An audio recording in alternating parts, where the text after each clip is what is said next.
নিম্ন আদালতে সাধারণত আনিসুল হক সাহেবদের মতো লোক যান না। উনি তখন দুর্নীতি দমন কমিশনের চিফ প্রসিকিউটর।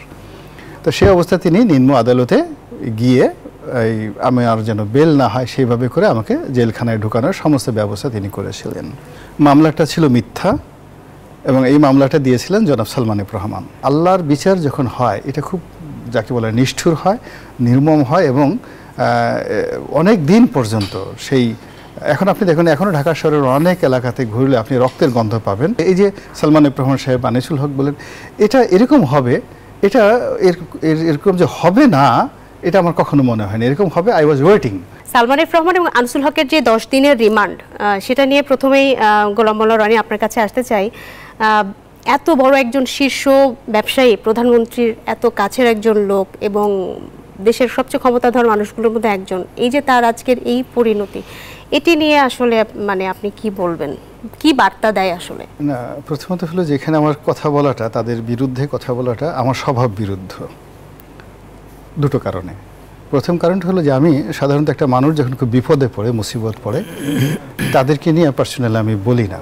আমি সবসময় যারা শক্তিশালী মানুষ, দাপটে মানুষ, তাদের সাথেই আমার সেই 2009 সন থেকে আমি একটা লড়াই সংগ্রাম করে আসছি। এখন তারা বিপদগ্রস্ত, এটা হলো একটা। দ্বিতীয়ত হলো এই দুজন মানুষ দ্বারাই আমি ক্ষতিগ্রস্ত হয়েছিলাম। আমি যখন সংসদ সদস্য ছিলাম তখন নিয়মিত বাংলাদেশ প্রতিদিনে লিখতাম এবং আমি যেদিন গ্রেপ্তার হই, এই বাংলাদেশ প্রতিদিন অফিস থেকে, এই বসুন্ধরা এলাকা থেকে আমাকে গ্রেপ্তার করা হয়েছিল। মামলাটা ছিল মিথ্যা এবং এই মামলাটা দিয়েছিলেন জনাব সালমান এফ রহমান। আর এই মামলায় একেবারে নজিরবিহীনভাবে নিম্ন আদালতে সাধারণত আনিসুল হক সাহেবদের মতো লোক যান না। উনি তখন দুর্নীতি দমন কমিশনের চিফ প্রসিকিউটর।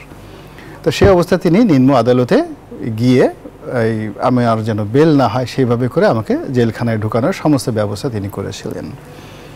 তো সেই সময়টাতে আমার জেলে যাওয়া কিংবা গ্রেপ্তার হওয়া, সেটার মধ্যে একটা সম্মান ছিল, মর্যাদা ছিল, আর সারা দেশের মানুষের একটা আবেগ ছিল, অনুভূতি ছিল, আমার জন্য দোয়া ছিল।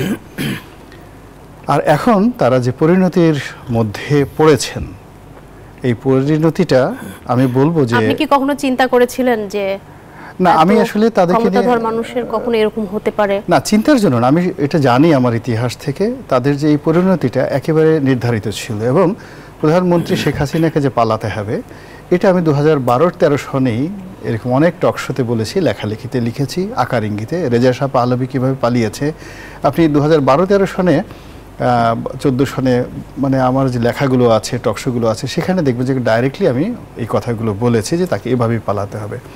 এই কারণ হলো এটা একটা পলিটিক্যাল অঙ্কের মতো, আপনি যে কাজগুলো করবেন সেই কাজের পরিণাম আপনাকে ভোগ করতেই হবে, এটার জন্য খুব বেশি পাণ্ডিত্য দরকার হয় না।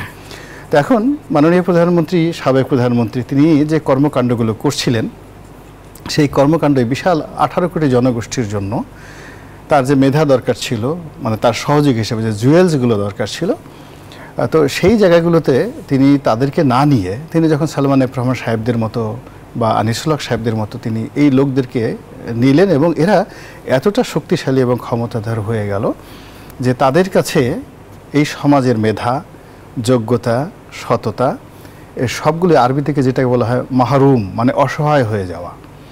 এবং মাহরুম আর বাংলা অসহায়ের মধ্যে পার্থক্য হলো আপনি যখন অসহায় হয়ে যান, আমাকে হেল্প করুন, হেল্প মি, আমাকে সাহায্য করুন। অনেক মানুষ এমনকি পশু পাখিও আপনাকে সাহায্য করার পর্যায়ে থাকে, বাংলাতে যদি আপনি অসহায় বলেন। আর আরবিতে যদি আপনি মাহরুম বলেন, তো ওই অসহায়তাটা এমন যে এই পৃথিবীর কেউ আপনাকে সহযোগিতা করতে পারবে না একমাত্র আল্লাহ রব্বুল আলামিন ছাড়া। এখন আওয়ামী লীগ রেজিমে এমন কতগুলো দানবের তৈরি হয়েছিল, অর্থ দানব, সন্ত্রাসের দানব, সব জায়গাতে এই দানবদের যে তাণ্ডব, সেই তাণ্ডবের কারণে সমাজের অনেক মানুষ মাহরুম হয়ে পড়েছিল। তারা কোথাও সাহায্য পাচ্ছিল না, কোর্ট কাছারি, অফিস আদালত থেকে শুরু করে রাজনৈতিক যে ইনস্টিটিউশনগুলো রয়েছে, রাষ্ট্রীয় যে ইনস্টিটিউশনগুলো রয়েছে, পাচ্ছিল না। তখন তারা গভীর রাতে, দিনে, দুপুরে সবসময় সপরিবারে কান্নাকাটি করে মহান আল্লাহ রব্বুল আলমিনের কাছে প্রার্থনা করেছিল। ফলে এদের এই জমানাতে যাদের যে পরিণতিটা হচ্ছে, এটা একেবারে আসমান থেকে এসেছে, এটা আমরা কেউ কল্পনা করিনি। এবং এইভাবে আসমানি ফয়সালা হয়, মানে আল্লাহর বিচার যখন হয় এটা খুব যাকে বলে নিষ্ঠুর হয়, নির্মম হয় এবং অনেক দিন পর্যন্ত সেই এখন আপনি দেখুন এখনও ঢাকা শহরের অনেক এলাকাতে ঘুরলে আপনি রক্তের গন্ধ পাবেন, লাশের গন্ধ পাবেন। তো এই যে তাণ্ডবের কারণে, এই লাশের গন্ধের কারণে এই যে কিছু মানুষের সুখ স্বপ্ন, স্বপ্নের বিলাস, স্বপ্নের বাসর, স্বপ্নের প্রাসাদ সব কিছু এইভাবে যে ধূলিসাৎ হয়ে যায়, এটা পৃথিবীর সকল ধর্মগ্রন্থ, কোরআন বলেন, আপনি হাদিস বলেন, ত্রিপিটক বলেন, বাইবেল বলেন, ওল্ড টেস্টামেন্ট বলেন, যা কিছু বলেন সব জায়গাতে কিন্তু বলা আছে, কিন্তু আফসোস আমরা সেই জিনিসগুলো জানি না। ফলে এই যে সালমান এফ রহমান সাহেব, আনিসুল হক বলেন, এটা এরকম হবে, এটা এরকম যে হবে না এটা আমার কখনো মনে হয়নি। এরকম হবে, আই ওয়াজ ওয়েটিং যে কবে সেটা হবে, এবং সময় মতো সেটা হয়ে গিয়েছে। এই হলো আমার তাদের ব্যাপারে বক্তব্য।